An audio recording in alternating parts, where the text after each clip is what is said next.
warrior Saladin conquered the Crusaders and took control of Jerusalem. All right, he entered into an agreement that the Muslims would protect the Christian churches. And so he appointed two Muslim families.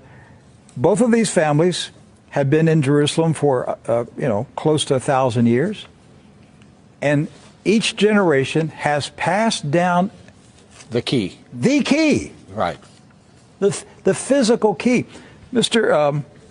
Judah said that the key he presently has is 800 years old. It's incredible. He had another key, but it broke. And this is a Muslim. I mean, yes. Adnabi Judah is a Muslim. And he said it's a great honor for a Muslim to hold the key to the Church of the Holy Sepulchre, which is the most important church in Christendom. That's not disrespect. That's, See, we don't hear this in America. We don't hear, because what we have been told is Christian Americans, you should hate Muslims, you should kill Muslims. Because they're going to tear down all the churches yes. and basically just ransack them and everything else. But here we have two families that for nearly 1,000 years have actually been watching over Christian churches. That's right. So who planted into our minds here in America that we should hate and kill Muslims? Who planted that thought in our head? Because it came into our society after 9/11. That's correct. So 9/11 was a calculated, planned operation, and it changed everything in our country. And so we were saturated with media propaganda, which who owns the media in this country? So we were saturated with this media propaganda. You Americans, you need to hate Muslims. You need to go to war. You need to send your sons to go kill Muslims. All right?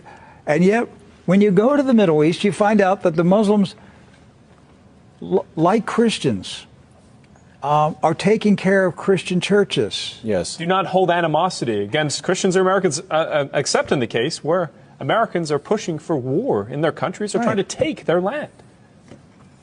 So they've lived together. They've lived together for centuries and centuries. Jews, Christians, and Muslims have lived together for centuries. They were buying and selling. They were trading. They were doing business together. They were building houses next door to each other for centuries. And it didn't change until the Zionists came. Now, see, you say, wait a minute, I thought Zionists are Jews. Not all Jews are Zionists.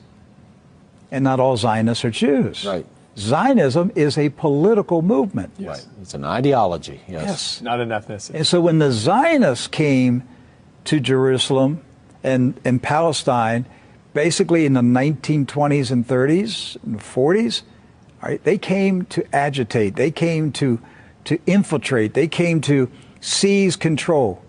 And so they formed paramilitary groups, like Irgun. And that's where Ariel Sharon and Menachem Begin, and these guys were young terrorists. And so there's where the hatred started to come in. The fighting, the animosity, the bitterness. But it didn't start until the Zionists appeared. Jews, Muslims, and Christians were coexisting. Yes. That's right.